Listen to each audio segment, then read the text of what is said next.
Who's that spooky girl?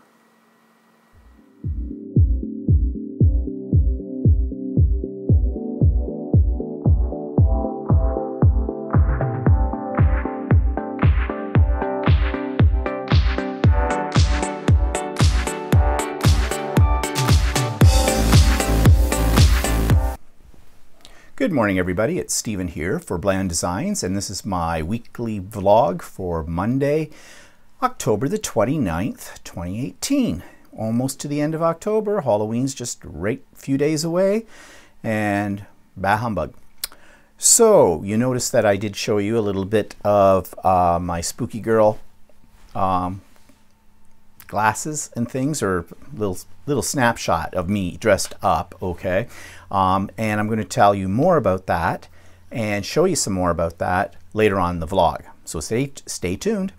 Okay, so current projects. Well, you know, I've been working on this Christmas bag of goodies for my sister, and I got the bag done. And here's the gift bag. You saw the Santa some time ago. I had done that on my embroidery machine. That's what they call a freestanding applique or something like that. And I made the bag. The bag turned out pretty good. There's handles and everything on it. It's all lined inside. And in here, I've started to put her little goodies. So I've got her runner. I've got her napkins. And I've been making napkin rings. Show them to you here. These are also done on the embroidery machine, and again, they're another form of this in the hoop, they call it, creations, and I think they came out pretty cute. So that's what they look like. That's what the back it looks like. And then there's these ribbons that are attached, and you just tie these around your napkins and away you go. So I've got 4 of these made, and I went out on the weekend. I'm going to talk more about this later on the vlog as well. I went out on the weekend and I bought the material that I need for to make napkins to go with all of this. Everything is coordinated in the bag. I've been having a lot of fun making this.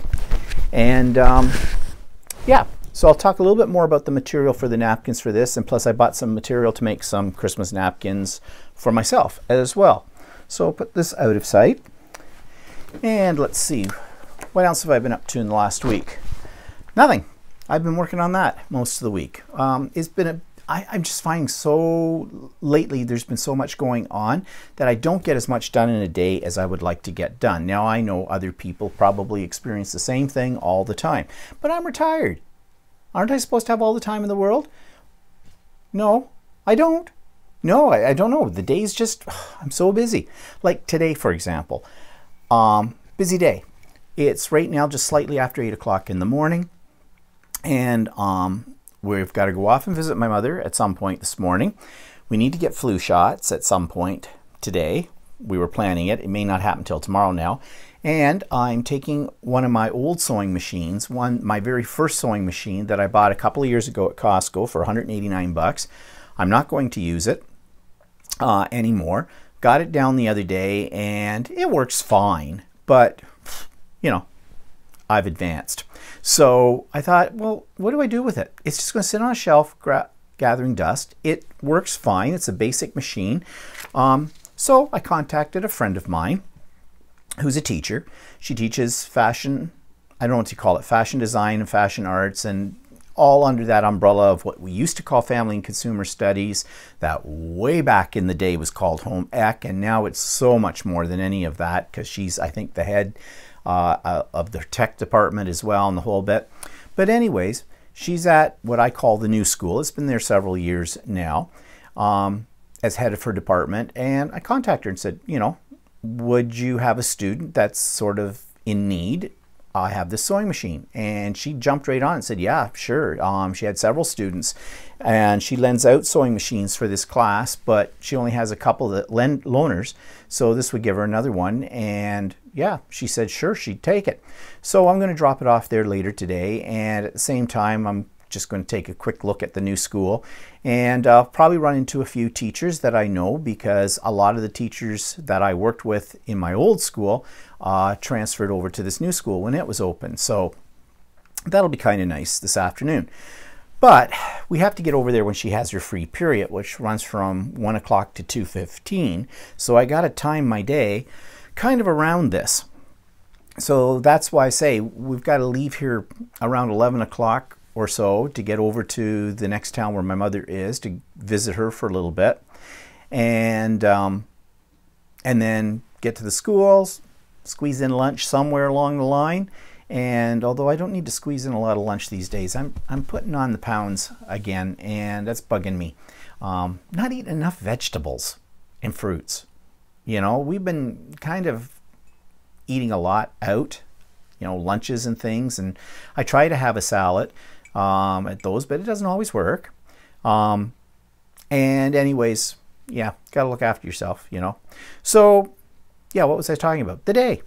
So, and in the meantime too, we have to get flu shots as well. Now I know there's a lot of people, I don't know, in Ontario, flu shots are free, and they're done at our pharmacies. So like Shoppers Drug Mart.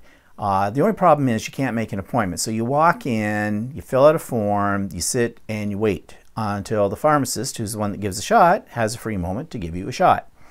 So you never know. Sometimes there's a bunch of people there waiting all at the same time. Sometimes there's nobody. So it's hit and miss.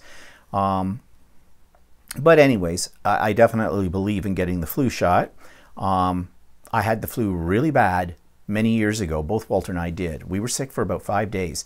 And it was very, very sick. And I am the kind of person, knock wood, I usually don't get sick.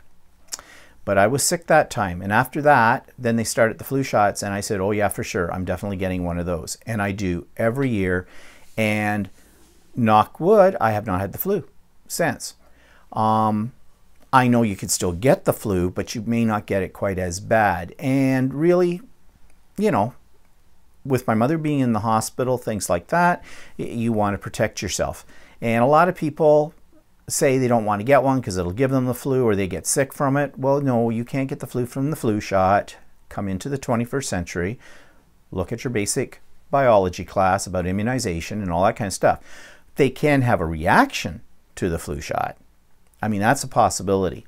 But really, people, you are not doing any service to the rest of the world, because the flu shot is just not to protect you, it's to protect other people around you. So I highly recommend it. And ironically, a lot of nurses don't get the flu shot. Now my mother's going to get the flu shot because they'll come around in the hospital and ask her if she wants one, and my mother always gets one. I used to take her to the clinics to get them, but now, hey, bonus, she's in the hospital, it comes to her. So yes, I'm a great supporter of getting the flu shot. All right, not sure how I got onto that, but I did. Moving on. Okay, YouTube channel of the week, and I mentioned this yesterday on Stephen and Walter Live, and if you haven't seen Stephen and Walter Live this week or ever, there's a link below. And this particular YouTube channel is by a guy called Christopher Allen, and I have to admit, the first time I watched it, I poop-awed it, but it's kind of grown on me, and it was recommended by a person that watches my watches our Stephen and Walter Live on a regular basis. I believe it was Jody from Colorado, Miss Purple Potato, who recommended it. I think it was. Sorry if I've got that wrong. And yeah, actually, I went back, revisited it, and I'm kind of getting hooked on it. So here's my little video clip about that. This week's YouTube channel was one that I had mixed feelings about when I first saw it. Now, this was recommended by somebody on Stephen and Walter Live, and I did take a look at it, and I kind of poo-pawed it, mainly because the guy that's on it, and this is going to sound bad, is really gay. Now, I can say that because I am too. However, he really is over the top, and I think it was that put me off this channel at first. But then I went back to revisit it, and I've gotten hooked on it. He's quite the character. He does a lot of decorating. I don't know where he gets all the money from. And it's really interesting stuff that he does. He's already decorating right now in October for Christmas. But what I do like about his YouTube channel is not just his decorating ideas, which are a little bit over the top, I think, but he shows new products in home decor, which I find kind of interesting. Plus, he does talk about his own life, and he talks about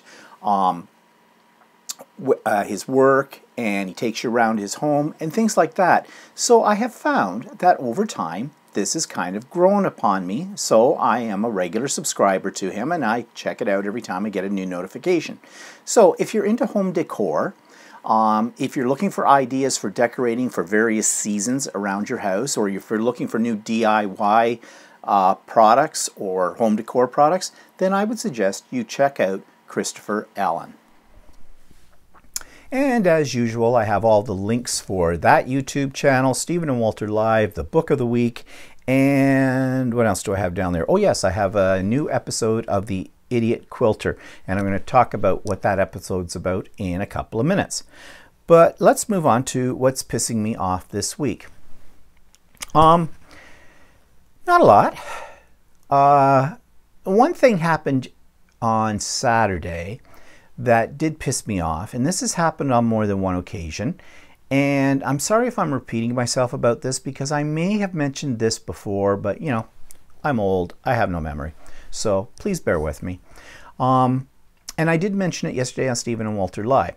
Okay, so we went to the grocery store, all right, the superstore as they call it, Great Canadian Superstore. It's a huge food store, grocery store.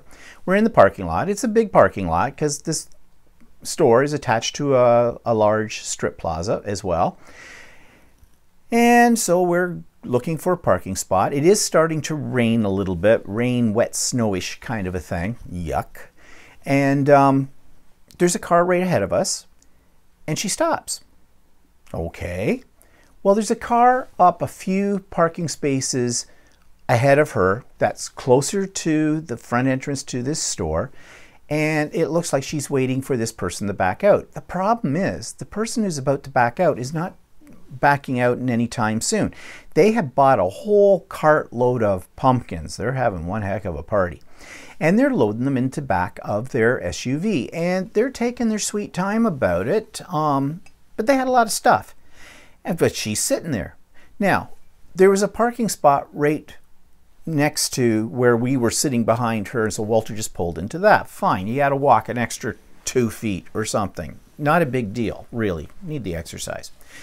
She's sitting there in the car. Now, this is not an elderly lady, okay? I got to look at her. She was probably in her late 20s, early 30s, maybe 35. I don't know. Anyways, able-bodied woman, no handicap stickers on her car, nothing like that. And she's buried in her cell phone. She doesn't want to make eye contact with anybody. And you know why? Because she's sitting right dead center of the lane that goes between, you know, two sides of parking. No one can get around her one way or the other. Cars are coming in. Now, as I said, we've already parked, so we're okay. But there's about 3 or 4 cars behind her, and they're all sitting there too, waiting for her to move. She's oblivious, or oblivious on purpose. Meanwhile, these people are still loading pumpkins into the back of their van. Now, wouldn't you think the logical thing to do would be, oh, I'm holding up a lot of people here. There are other parking spots around. It's not like there isn't any, and this is going to be the only one that she could pull into. But no, she sits there. So as we're walking by her car, I try to catch her eye, because I'm getting a little bit ugly about this. But no, she doesn't look up. She's buried doing something very, very important on her cell phone, no doubt. And just sitting there. What a bitch.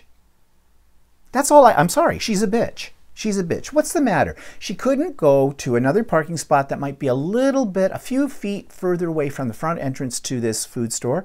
Oh, it's raining lightly, a little bit. What's the matter? Is she the Wicked Witch of the West, and if she gets wet, she melts? At that point, I kind of wanted to drop a house on her anyways, okay, if you know what I mean. I mean, that's just 1, inconsiderate. 2, egotistical. 3, she's a bitch. Does it piss me off? Yes, it does piss me off. And in my imagination, I think of all kinds of horrible things that could happen to her while she's sitting there. Like, 1, I have the power of 10 men. I pick up her car and flip it over on her hood and go, ha, bitch, see if you can park that. Or I suddenly, you know, Wile E. Coyote and the Roadrunner, and I see a 50,000-ton weight dropping from the sky onto her car. I have a weird imagination. But no, if I'd had been a little bit more, I don't know, of an asshole, I would have walked over, knocked on her window, went, "Excuse me, traffic behind you. Do you want to go over to another parking spot? Hey, tell you what, I'll open the door up for you. I'll hold an umbrella over your head so you won't melt, sweetie." You know, what is that all about? And I find this, and this is a little extension to what I'm pissed off about. And once again, I'm going to get in trouble with the ladies. But every time I go to a shopping mall and you're looking for a parking spot, you always get behind the poor guy that's driving his wife to the mall, and they have to circle the parking lot until they find the ideal parking space, which means that ideally she only has to take 3 steps to get into the shopping plaza. Or they pull up into the pedestrian walkway where it says no parking, no standing, no blah blah all the time, to let her out so she can get into the mall. And then he has to go find a parking spot somewhere else and then make the longer walk into the mall. And you know that when they come out of that mall, he's going to be expected to go to the car and pull it around like he's a chauffeur, so she doesn't have to walk those few extra steps. Now, don't get me wrong. If it's an elderly lady, she may have trouble walking. I get that, okay? But it's not just that. In most cases, these are able-bodied people that don't have any problem walking, and I think they should be walking. You know, it's exercise, kind of a thing. And I always see this happening with women. I'm sorry, but that's what I have observed. Mainly because I guess it's the men driving the cars. I don't know. Am I being sexist about this? Maybe, but no, that's what I have observed. So there you go. That's what it's all about. I don't know. Even my own mother never did that. My own mother would park halfway, half a mile away, and it didn't matter the weather, and in she'd go into the mall. She didn't do that. So, mind you, she didn't have any problem walking either or anything like that. But it's just like, why is it that, okay, and now I'm getting off on a tangent, but I just thought of something. Why is it they have parking spots that are at places that are marked for expecting mothers? And I've mentioned this before. Or families with small children. What's the matter? Their legs painted on? No. I get it. Parking spots for people who are disabled. Okay, and that's fine. I think that's a good thing for them. But really, if you're having a baby, you're youngish. Like people in their 60s are not having babies. People in their 50s are probably not having babies. Not always the case, but possibly. So usually people who are having babies, and when I say people, I mean women, because men can't have babies, they're in pretty good health. They should be able to walk a few extra feet. It's good for them, isn't it? Anyways, I did a whole thing about that once back before, so I'm not going to belabor it. So back to this bitch that was parked in the middle of everything. I don't know how long she sat there for, because of course we went in the store. But, that was so inconsiderate. I would be embarrassed to even do that. People walking by me, people behind me, giving me the horn, and I'm playing oblivious like I can't hear you. I've got my face buried in my iPhone. The world does not exist. Whatever. So, I don't know. Hopefully none of you are one of those kind of people, and I hope you all get out there and get some exercise and don't melt when the rain hits you. Okay? Enough said about that. Moving on. All right, some new products. Well, one of my regular viewers, Kathy Patterson, sent me a little gift, and much appreciated. This is a bag meant to hold fabric, for fabric storage. And it's got a little window in it so you can see what you've got. And I'm starting to amass quite a collection of fabric, and you're going to see some of that in a few minutes. But that was really nice of Kathy. I really appreciate that. I don't look for things from people when I do these videos. You know my philosophy about, doing a Patreon account, or, Happy Mail and all that kind of stuff. No, I don't expect things from this. I like doing this. This is part of my hobbies, okay? And I enjoy sharing my week with you. And yeah, my website isn't the biggest in the world, or website channel's not the biggest in the world, but I enjoy doing it. And we especially enjoy doing Stephen and Walter Live as well. So, you know, I don't need things sent to me. So that was a nice surprise and very, very appreciated. Thank you, Kathy, very much for that. That was really thoughtful of you. Okay, what else is new? I got a new sewing machine. And you're going to go, why? Because I wanted a lighter sewing machine that I can take with me when I eventually go to retreats and even to classes. My sewing machine that I have right now, love it, but it's 40 pounds. That thing's a brute. If you're just going to a sewing class where you're just going to be piecing some things together for a quilt or whatever, some basic sewing, that's all you really need. And so I went to Ultimate Sewing and bought another sewing machine. And I did a whole video about this sewing machine, my reasons for getting it, what it cost, all that kind of thing. And if you're interested in that, it's in the episode 31 of the Idiot Quilter. So check that out if you're interested. Okay, book of the week. Well, last week I told you about doodling and showed you the book about that. Zen doodling, I think it was called.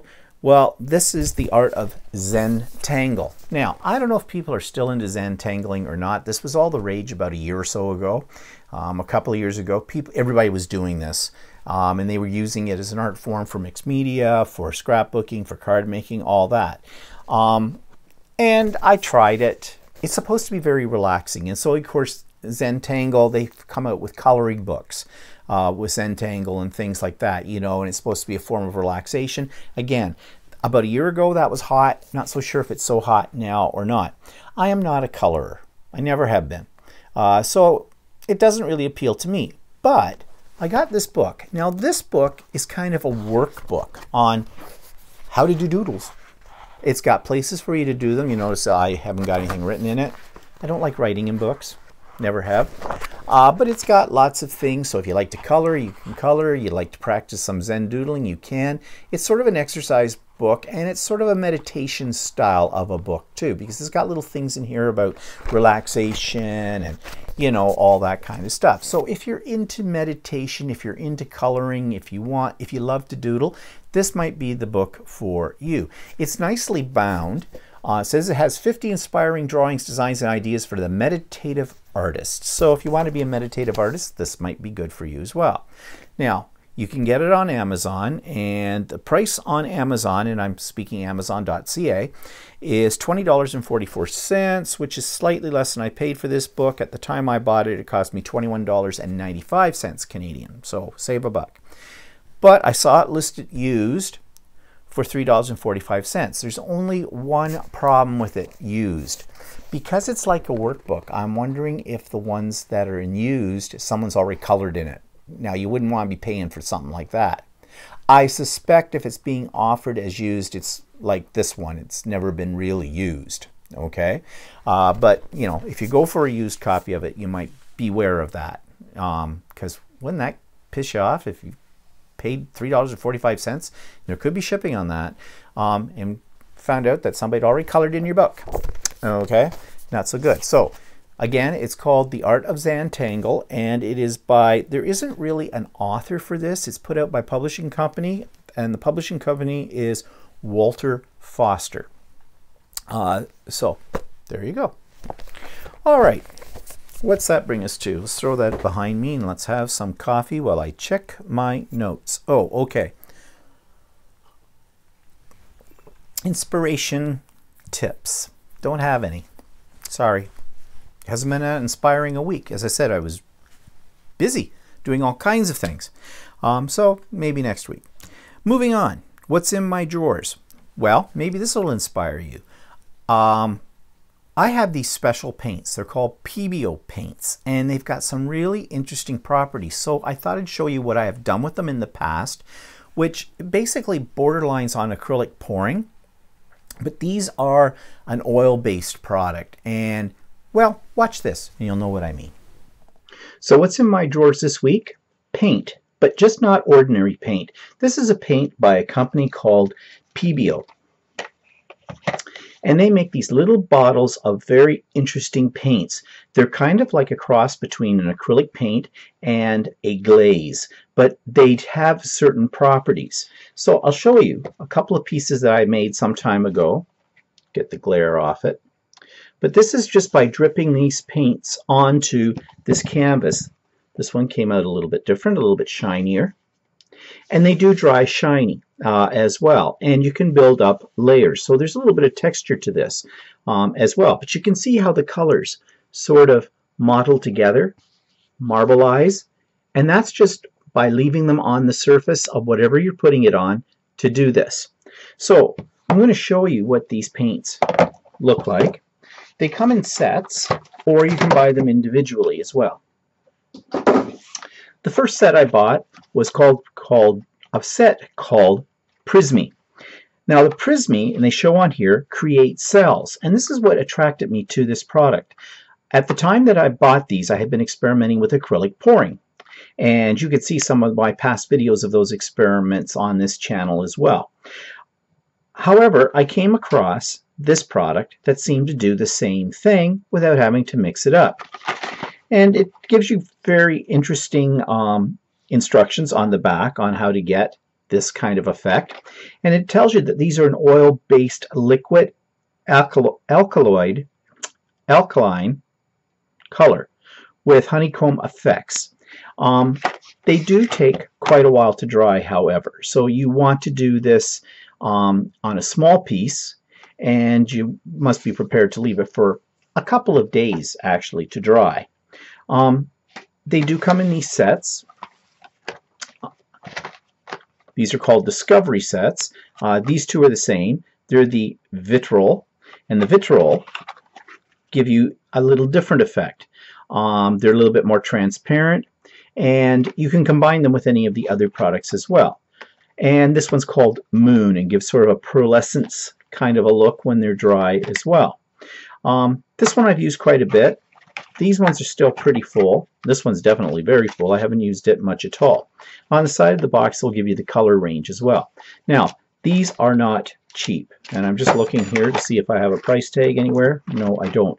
But I think a set like this, which has 12 0.68 fluid ounce bottles or 20 milliliter bottles, they're all 20 milliliter bottles, I think this was well over $25 or more.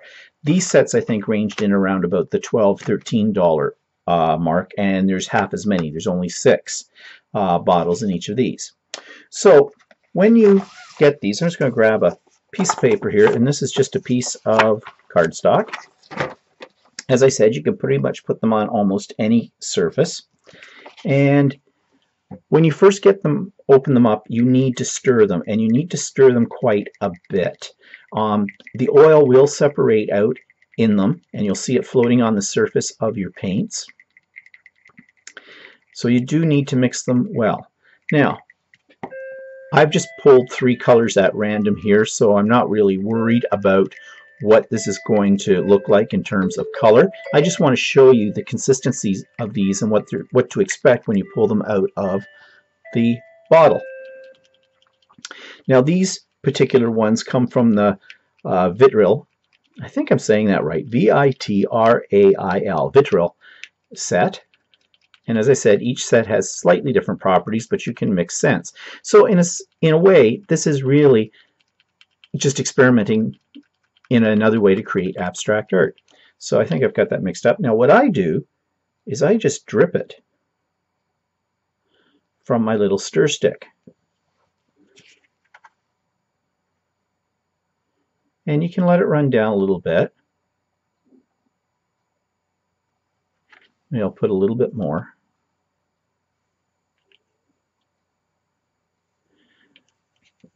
Now you can see this is a very expensive product because you can go through a bottle of this fairly quickly depending on how big the piece is that you are creating. And they spread out as they sit, as they dry. So you might want to put them on a level surface. Now you see what's happening now is I'm just letting them run together.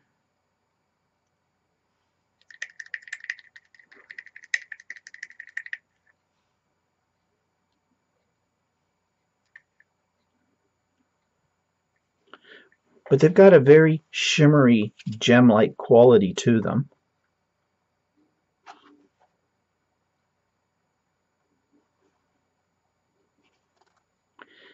And it's kind of neat watching them blend together. And you get some really cool effects. Now, if you want to, just let me get this part here.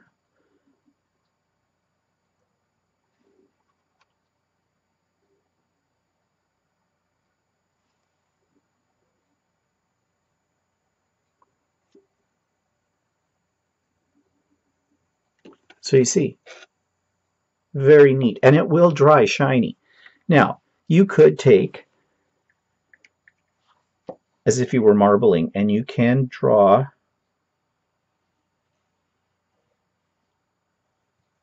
pulling the paint through to give it a little bit more of a controlled design.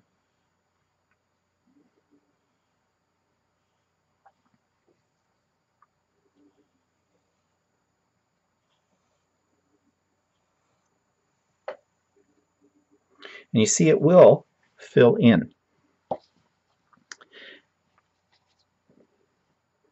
And the longer it sits, this will spread out a little further. So beware of that. You want to have something underneath it that's non-stick to catch drips.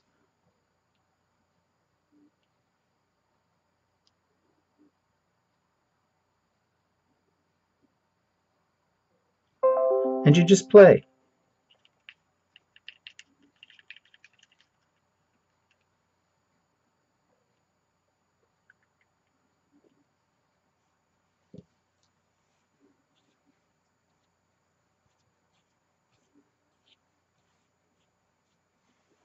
Until you like what you see.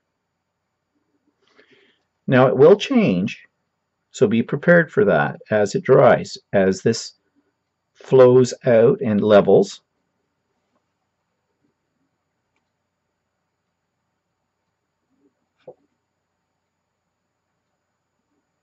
Now you can use this paint if you have a bevel or whatever they call those things for making jewelry that a lot of people pour resin in. You can use these with resin. You can pour this in, and then when it dries, pour resin on top of it, and you get a very gem-like piece. So there you go. Now I'll let that sit aside for a day or two undisturbed, and when it's done I will have this. Now what else can I do with this? You can die cut it as well. It's fairly flexible, so you can make some really interesting embellishments with this as well. And I'm sure anywhere where you can use paint, you can use this, just keeping in mind that this is an oil-based product, so it'll take longer to dry, and you will have to use, like if you're going to paint with it, you'd want to only use it in small areas because it is a very expensive product. Plus, you don't have the control with this that you probably would have with, say, regular acrylic paints or watercolors. I'm just letting it drip a little further down, let it do its thing. You can make really cool cards using this. Okay, so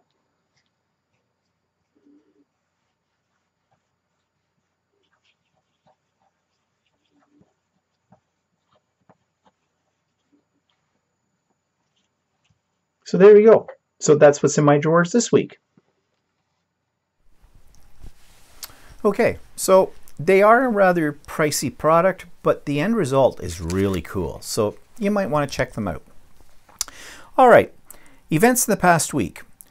Well, I haven't had a sewing class last week, and I don't have one this week. I'm doubling up on them the week after, and that was simply because there was a scheduling problem at the store with some other classes. So that's all fine and dandy, not a problem there.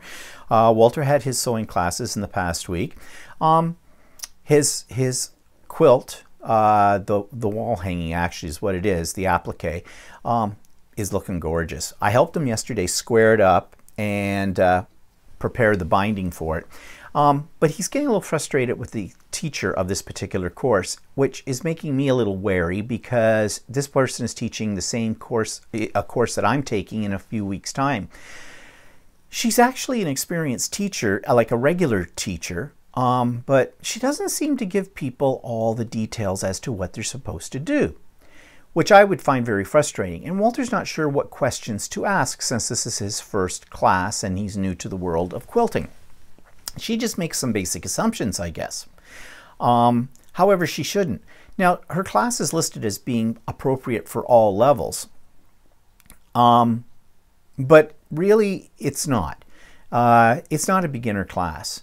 I mean, maybe confident beginner, but nevertheless, as an instructor, you know, you always have to assume that somebody knows less than you do when you're the teacher, so make sure you explain everything thoroughly. So Walter's not sure what they're doing in the next class. They're supposed to be putting a hanger sleeve on the back of their quilt. Well, I've done that. I know how those work, but usually you put them on when you're putting on the binding. So it's kind of, the edge of it is caught by the binding on the back. And I asked him about that. Are you supposed to come with the binding all done? He said he didn't know. So we looked in his instruction booklet, or the pattern booklet, and I showed him how to make binding. I says, you got to do this at some point anyway, so away he went. So he has binding. He's material for the hanger, the whole bit, so we'll see what happens tomorrow in his class. And I think that, I'm not sure if that's the last class or not in that series, because basically, essentially after that, it's just putting on the binding. I asked him if she's mentioned that. She hasn't talked about it yet, so who knows.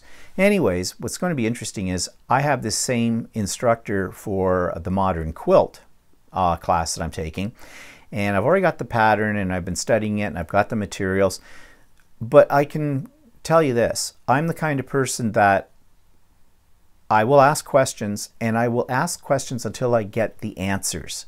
So she may not like me because I may be pushing the issue with her, but we'll see how that goes.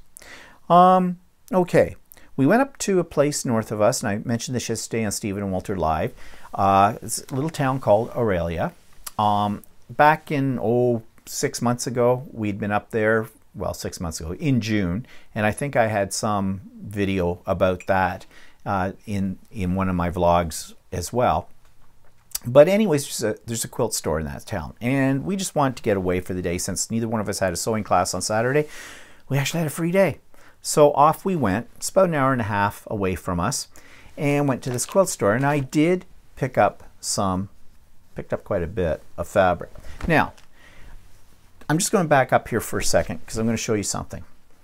My guild has a challenge, and the challenge is you pay $10 and they give you half a meter of a fabric, and this is the fabric they picked, which I love because I have more of this fabric, and I have used this fabric in a couple of different projects before, and it's all butterflies, and I love the colors in it. And so the challenge is, in a year's time, next November, a year from this November, they are having a show, a quilt show. And so this is a quilt that you can enter into the show, and it'll be judged. So I'm thinking of doing this just for the experience. So I had gone out, and I'd already, before I even got the challenge, I already had bought 2 more meters of that particular fabric because I love it so much. And I knew that it would eventually disappear. And in fact, I'm going to go over to Ultimate Sewing later this week and see if they still have any more of it, which I don't think they do, but if they do, I'm going to buy some more of it just because I like it.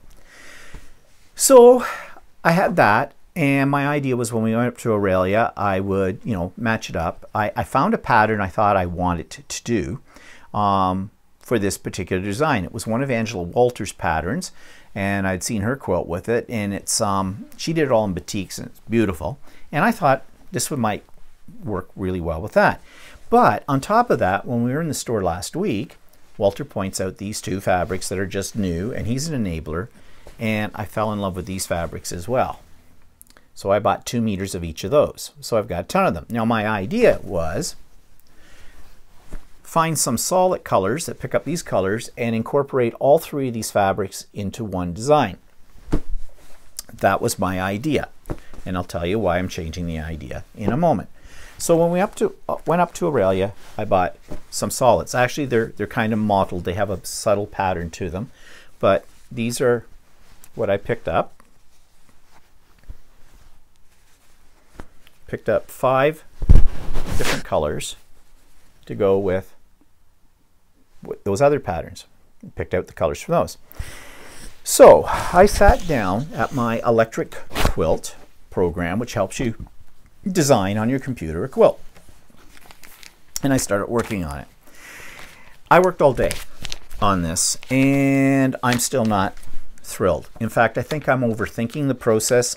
I'm just trying to get out here the designs I created.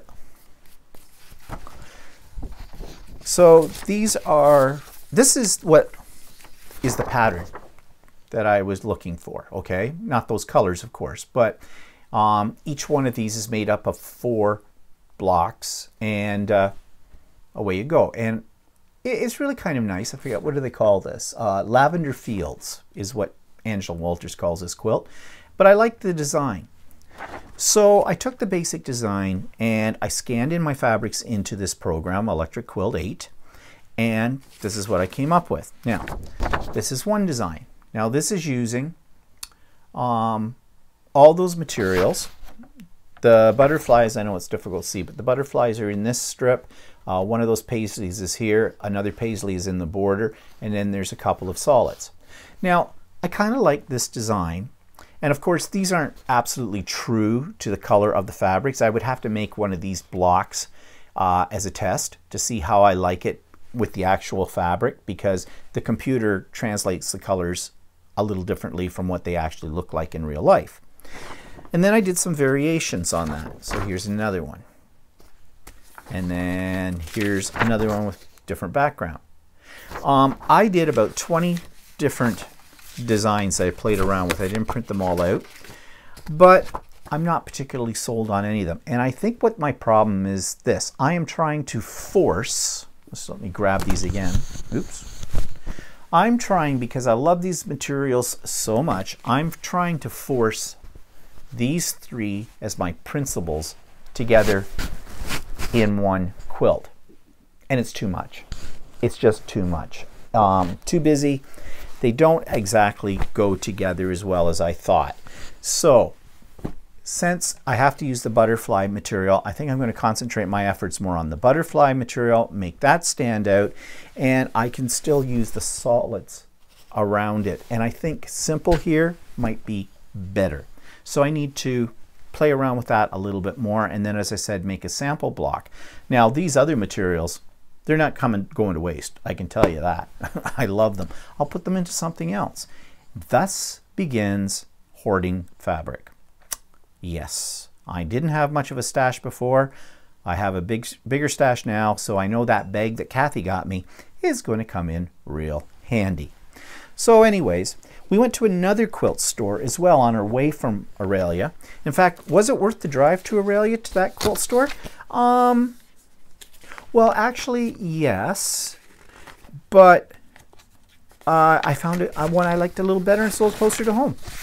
There's a little place half an hour away from us, north of us, part of our area, called Uxbridge. And in Uxbridge, there is a quilt store there called, what's it called? Quilter's Cupboard. Now, I knew that this store existed. I didn't know what it was called. I'd looked it up on the internet once, months ago, and it's a house. And I thought, oh, it's just somebody trying to sell fabric that they've had left over out of their house. Then I ran into a lady at Ultimate Sewing, and we were talking about quilting stores, and she asked if I'd ever been to this one, and I said no. And she says, oh, you got to go. She says, it's very misleading from the outside. She said, it's a great store. So we went, and she was right. It's a house, but they've turned the whole house into a quilting store. That's why it's misleading. And when you see it from the side of the road, it looks like it's an ordinary house with just a driveway. Go in behind, they've got a parking lot, and that's how you go into it. So I was very impressed, and I bought fabric there for Christmas napkins, and which I was going to show you. Give me just a second to get that. Okay, so as I mentioned, I picked up fabric to make these Christmas napkins for my sister. So these are the fabrics that I picked up for her. And the napkins will be two-sided. One side will be this, one side will be this. And I have enough here to make 4 napkins. And this is a metallic. Both these materials have sort of a metallic backing to them, which I think will look really nice. And I may embroider a border. I went on to one of the online embroidery sites, and I bought a couple of patterns that I think might look really nice as a border on the bottom, maybe just or in one corner, something like that. So that's what I'm going to make her napkins from. And then when I was in this store in Uxbridge, the what do they call it? Quilter's Cupboard. Why do I have trouble with that? I don't know. I got these 2 fabrics. Now, I got enough of these to make 8 napkins. And again, probably one side will be this, one side will be this in the napkins. Because I'm kind of planning ahead here, because I think we'll probably be having people here for Christmas Day. As I said to Walter, well, I only have enough material, I think, to make 8 napkins out of this, so we can only have 8 people. Now, Walter never uses a napkin, so we can have 9 people with that. Well, not really. I'm sure I can, whatever. There's the potential. I could have, I don't know, my sister, the kids, Walter's in-law. I could have about 10, 12 people here. Maybe. I don't know yet. Things are up in the air about all that. But anyways, I'm going to make Christmas napkins. So those are my next projects. I've got a ton of sewing projects. And you wonder why I don't do mixed media and scrapbooking much anymore. That's why. Okay, but I'm loving it. So, anyways, great little store in Uxbridge, and I'll definitely go back there. And believe it or not, I didn't realize, but I'd already bought one of their kits. They had been up at the Creative Fest that I talked about there a couple of weeks ago. And I didn't, until I got into the store, I hadn't put 2 and 2 together, that they were the same place from Uxbridge. Duh. So anyways, very nice. Had a nice little discussion with a lady in the store as well. At first when we walked in, and this is the first time we've ever had this, there was a slight attitude, like, 2 men, do you know where you are and what you're doing here? And I never have had that from quilting stores before. I've had that in scrapbooking stores, but never in quilting. But when I said to her, oh no, we're just looking right now, but when I bought the material and I was talking to her about other things, she immediately warmed right up, no problem. So yeah, that's another place to go. Okay, and I bought this. These are called Tangles. Tangles are paper that help you to make half square triangles and things like that. You basically lay the fabric down, sew it to the paper, and then it's got all the lines on it for where to sew and where to cut, and away you go, and it makes things very accurate.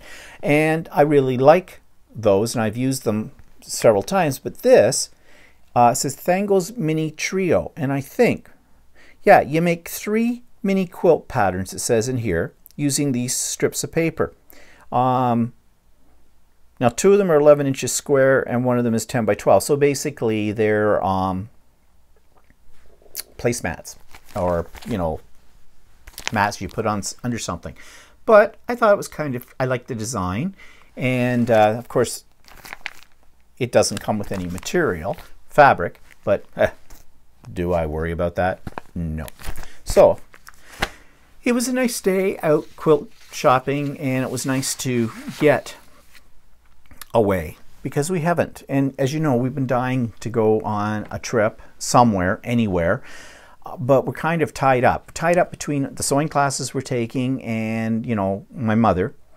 And until things like that settle out, we can't go anywhere. So we're probably not going to end up going anywhere until after into the new year, probably. Who knows about it?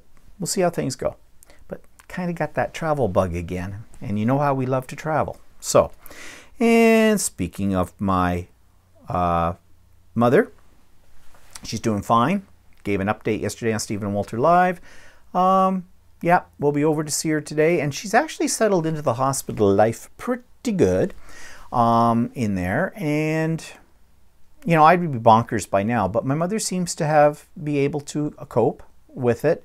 And yeah, she's on a first name basis with most of the nurses there and everything like that. And well, it's sad to say, but it is her home right now. So, of course, once she gets into a nursing home, there's going to be another learning curve for her, for us, for everybody through that. So we'll just hope for the best. But right now she's doing really fine. And many of you have asked. And so I'm telling you, and I appreciate your, thoughts about that. So, Halloween dance. Okay. I promised you that I would be showing you our costumes. Now, our costumes are kind of outlandish. It was a man's dance.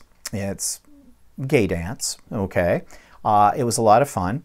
The only problem with these dances, the guy who puts them on, he puts them on because he's basically trying to recapture the glory days of when we were all a lot younger. And in those days, dances were underground. And I'm talking back in the 80s. They were underground. You found out about them by word of mouth. They weren't really publicly advertised or anything like that. Of course, it was the 80s, so it was before the internet and, Facebook and things like that as well. They were a lot of fun. Maybe part of the thing that made them a lot of fun was the fact that it was, because it was secretive kind of a thing. Well, seriously, why did it have to be secretive? Because there was such a thing as gay bashing in those days, and gay bashing still exists. And I'm not talking verbal, I'm talking baseball bats, even here in Canada. Okay, so you come out of a dance at 2 o'clock in the morning, you don't know who might be out there. Some of the local good old boys may have all got tanked up at the pub after closing and thought, let's go out and have a little fun and let's beat up some fags. That's sad to say, but it did happen. So that's why they kept the dances quiet, so no one would get hurt, basically. And the cops were not really that responsive to those kind of things. They kind of looked the other way in those days. Things have gotten better since then, thank God, at least here in our country. I know in other countries in the world it is horrible. But anyways, so this one guy, he puts out a lot of money of his own in that to try and, get us all back together, the old crowd. And it is an old crowd, okay? There aren't any young guys coming to these dances. It's pretty much mid-40s and up, if not, and I think it's higher on the up level. I mean, there are a couple of people that go to these dances, and good for them, that are close to 80 years old. And they're still moving. Okay, and I think that's great. That's inspiration to people like me. Yes, there is life after 70, kind of a thing. I did make the joke, though, that I know that I'm going home when someone walks into one of these dances with a walker, or the bus pulls up outside and says, okay, gentlemen, it's time to go back to the home. Hasn't happened yet, but it could. You never know. Anyways, it was fun. We had fun dressing up. And so I did a short little video just before we went to the dance to show you what our costumes look like. And so here it is. And I will warn you, there's one little part in the video where we're being very naughty, so I hope it doesn't offend anybody.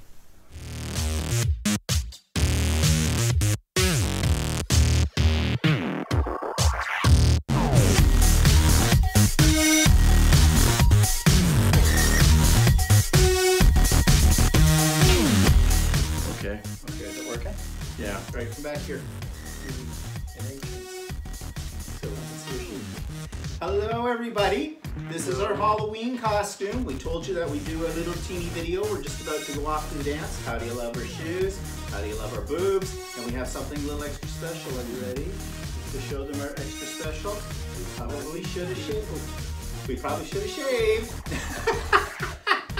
So for our American friends out there, that's just called the grab us by the pussy. All right, so we're off for Halloween tonight, so see you later. Bye-bye. And then do a quick Boogie boogie.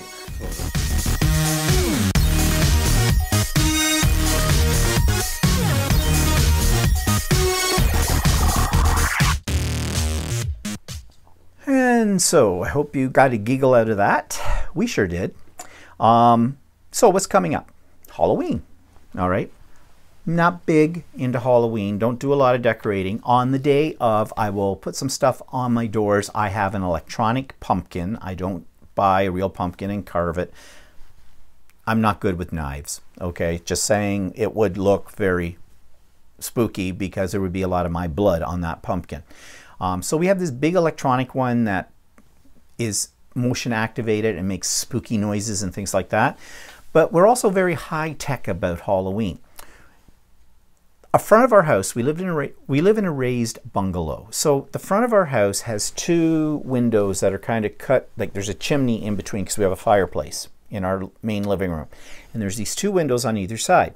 And we have white cellular blinds on those windows, which are perfect for projecting images on. I have a presentation projector. You know, the kind of thing people use when they want to show you a lot of PowerPoints and bore you to death with them. I hooked that up to one of my computers. I have a continuous loop of images I got off of YouTube that are appropriate for Halloween. Walter has a little tiny mini projector kind of thing. We hooked that up to the system as well. And we position them in our living room so that they are projecting onto the cellular blinds. And when you're on the outside of the house, they come through. And I have a wireless speaker that there's spooky sounds and music and things with all these videos. And so it connects via Bluetooth to these images. And it sits outside on the behind the pumpkin on the step and plays all this scary stuff. And that's our Halloween decorations. So we're very high-tech Halloween kind of a thing.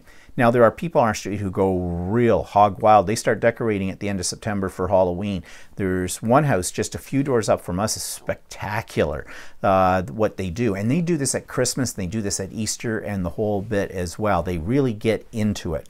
The neighbors on our other side have a whole bunch of tombstones with funny things written on them that I think they made at one point, and they have them all out in their lawn. So between us all in the houses, it's kind of a decorative event, okay? Thing is, we don't usually get very many kids.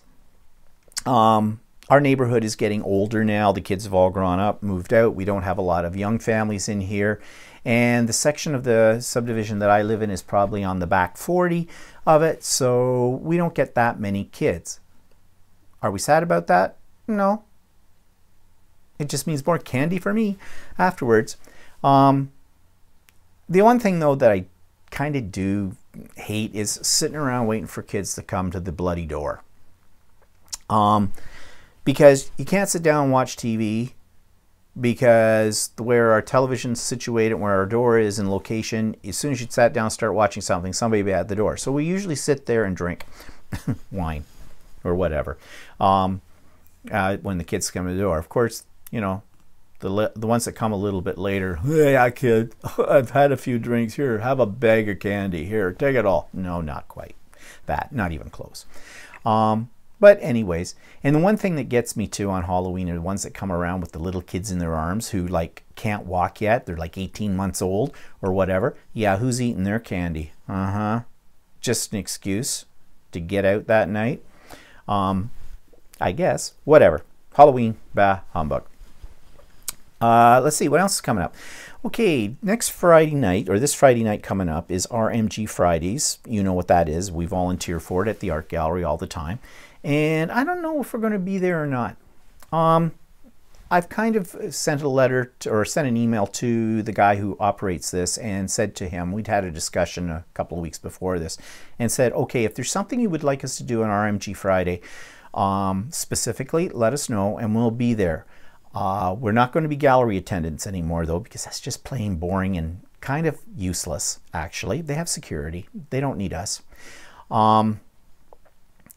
So if they don't have something specific they want us to do, then we're not going to bother going. Simple as that. Because, quite frankly, we don't enjoy it. And if you don't enjoy something, life's too short. Why do it? Right? But if it's something I think is going to contribute to the night that is worthwhile, the whole bit, then sure, fine. Also, you know, I was making those little thank you gift bags for the performers. Well, they're kind of useless. And I had a discussion with the new person who's running this now about this. And I said, you know, well, if you still want me to make those, I will. Here are my reasons why I think this is a useless waste of time. But if you still think there's value in it and you want me to go ahead and do it, I will do it. But I need to know the number, how many I need to make 3 days before the event. Now, I sent that email out on Friday. This is Monday. I haven't heard anything yet, but I didn't expect to hear anything over the weekend because he doesn't work there on the weekend. So maybe later today.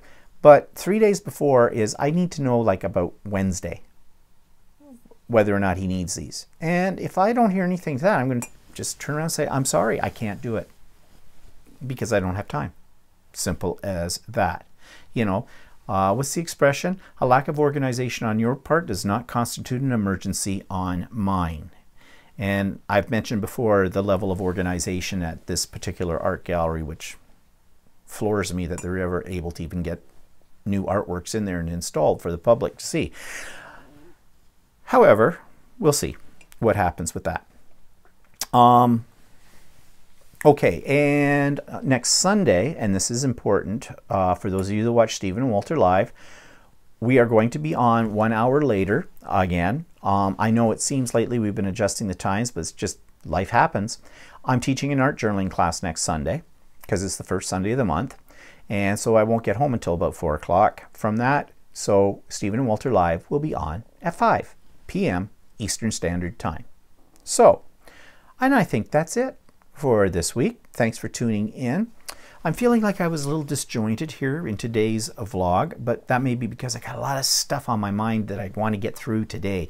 And you know what that's like. It just fuzzies your brain. And my brain's fuzzy enough, it doesn't need to be any more fuzzy. So anyways, on that note, I hope you have a great week. We'll see you on Stephen and Walter Live at 5 o'clock this coming Sunday. And my next vlog will be up in a week's time. And I don't know if I'll get around to putting anything in between up. Maybe yes, maybe no. Who knows? You'll know. Whatever. I ramble. I'm going. Goodbye.